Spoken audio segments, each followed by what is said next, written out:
आप खुद को एक सेंटेंस में किस तरह से डिस्क्राइब करेंगे? आपकी लाइफ की कहानी में आपका क्या पर्पस है?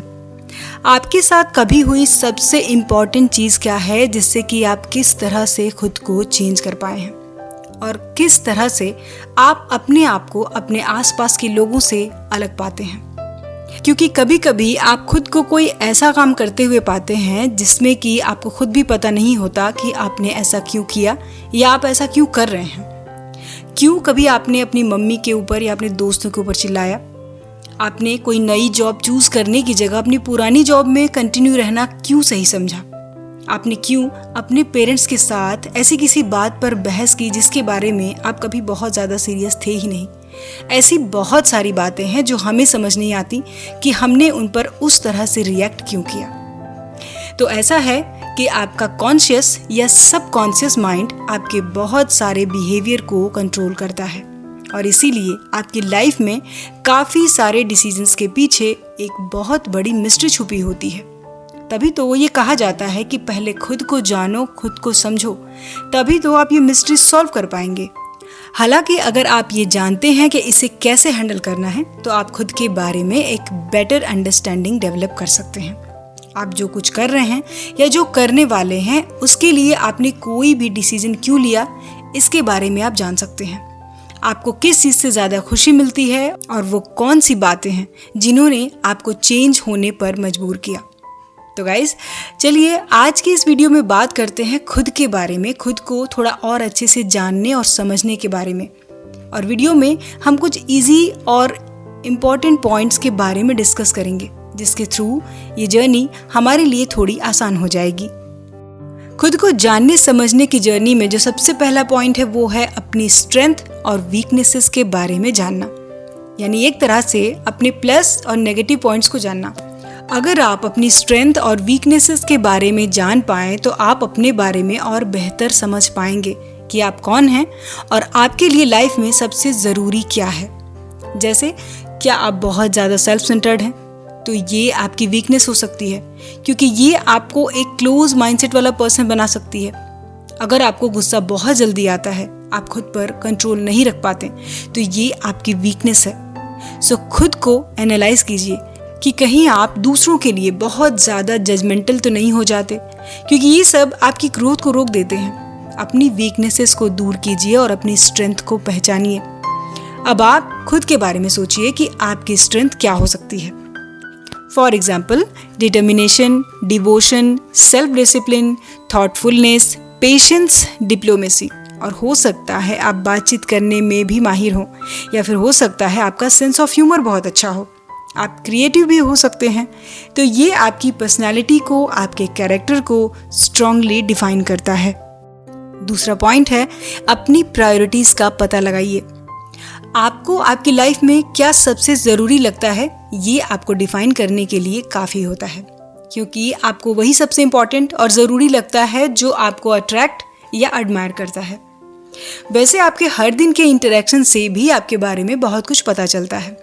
अपनी प्रायोरिटीज़ के बारे में सोचिए और कोशिश कीजिए उन्हें लिखने की, और उन्हें उन लोगों की प्रायोरिटीज़ के साथ कंपेयर करें जिनकी आप सच में रिस्पेक्ट करते हैं। तो सोचकर लिखिए आपका कंक्लूजन आपके बारे में क्या बताता है। बेशक आपको इस आइडिया के लिए ओपन रहना होगा, ऑनेस्ट रहना होगा, क्योंकि हो सकता है कि आपकी प्रायोरिटीज़ बेस्ट ऑर्डर में नहीं होंगी, जो कि बहुत सारे लोगों की नहीं होती, और ये एक कॉमन प्रॉब्लम है। और ये चीज़ें आपको आपके बारे में बहुत कुछ बता सकती हैं, जैसे कि स्टडी या करियर, अपने फैमिली को बेस्ट लाइफ प्रोवाइड कराना, खुद को एक कॉन्फिडेंट और सक्सेसफुल पर्सन बनाना, या फिर आपका पीस ऑफ माइंड। ये सारी चीज़ें अलग अलग टाइम पर आपकी प्रायोरिटीज़ हो सकती हैं, लेकिन आपको सही समय का पता होना बहुत ज़रूरी है, क्योंकि प्रायोरिटीज़ का क्या है, वो सिचुएशन के हिसाब से बदल जाती हैं। तो जब जिस चीज़ की ज़रूरत पहले करने की है उसे उसी ऑर्डर में फॉलो कीजिए, तभी वो लाइफ में आपके लिए वर्दी और फ्रूटफुल हो सकती हैं। नेक्स्ट पॉइंट है ऑब्जर्व कीजिए कि आप किस तरह से चेंज होते गए हैं।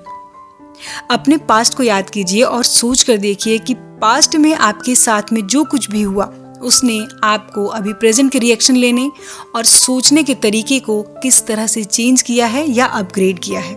आप किस तरह से खुद को बदल पाए हैं।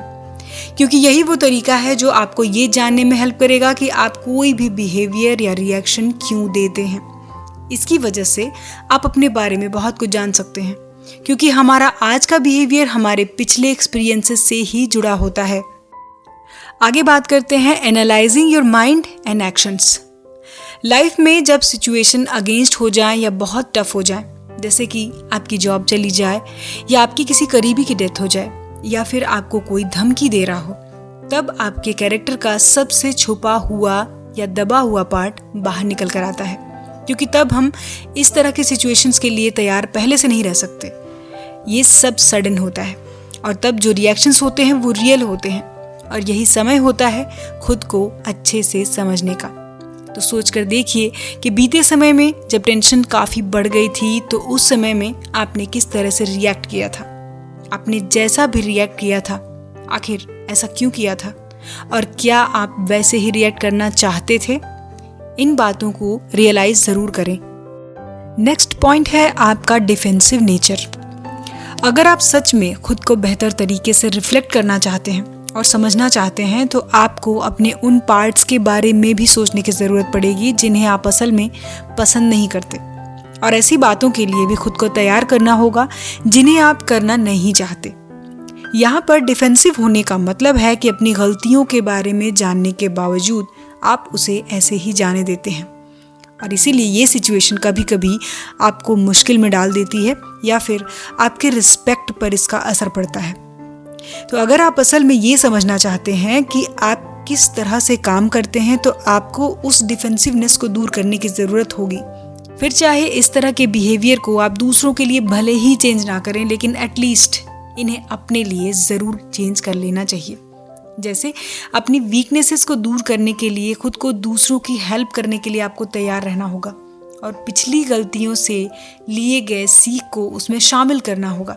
अगर आप डिस्कशन, क्रिटिसिज्म और चेंज के लिए ज़्यादा ओपन हैं तो दूसरे लोग भी आसानी से आपको समझने और आपको सुधार करने में आपकी हेल्प कर सकते हैं।